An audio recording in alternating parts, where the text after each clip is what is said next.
Para penonton yang dimuliakan Allah Azza wa Jalla sekalian, sepanjang pengalaman saya mengajar Al-Quran kepada masyarakat, saya lihat bagi mereka yang hanya tahu ilmu-ilmu asas tajwid Al-Quran, mereka ini sebenarnya agak susah nak camkan hukum-hukum tajwid secara tepat, secara betul ketika mereka baca Al-Quran. Mereka ini payah nak camkan dengung mana satu, mereka ini susah nak hafaz 15 huruf ikhfa contohnya.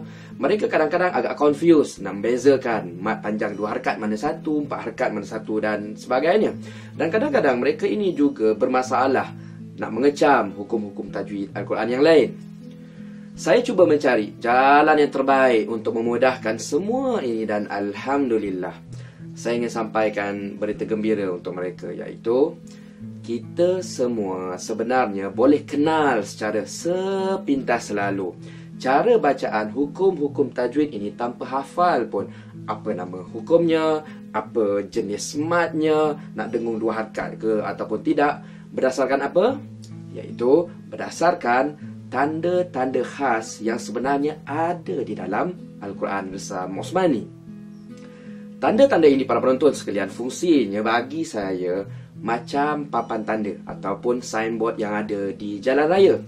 Ada traffic light, ada tanda parking, ada tanda arah tempat, ada tanda had laju, ada tanda awas dan lain-lain. Apa gunanya semua signboard ni? Semua signboard yang bermacam-macam jenis di tepi-tepi jalan raya ini gunanya untuk membantu kita memandu dengan lebih baik dan juga lancar. Bila kita lihat je papan tanda contohnya, kita akan terus menangkap makna dia. Fikiran kita akan terus pop up, Oh, maksud papan tanda tadi lagi 3 km akan ada susur keluar ke Jalan Tunku Abdul Rahman contohnya. Samalah juga fungsi tanda-tanda di dalam Al-Quran Resam Osmani. Tanda-tanda ini sebenarnya banyak di dalam Al-Quran. Gunanya ialah nak membantu kita membaca satu-satunya kitab Allah ini dengan lebih baik dan juga lebih lancar.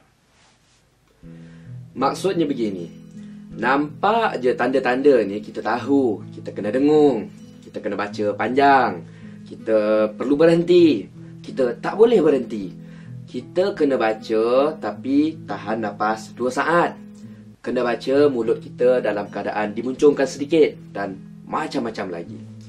Semua signboard, tanda-tanda ini saya akan ceritakan satu persatu dalam 3 DVD package tajwid super mudah, supaya pada akhirnya nanti, jika sebelum kita kenal semua signboard, tanda-tanda Resam Osmani ini, kualiti tajwid Al-Quran kita mungkin berada di tahap 30% sahaja.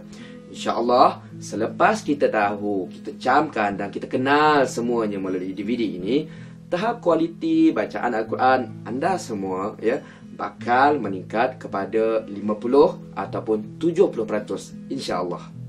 Pendek kata, ia macam gaya kita memandu sekarang.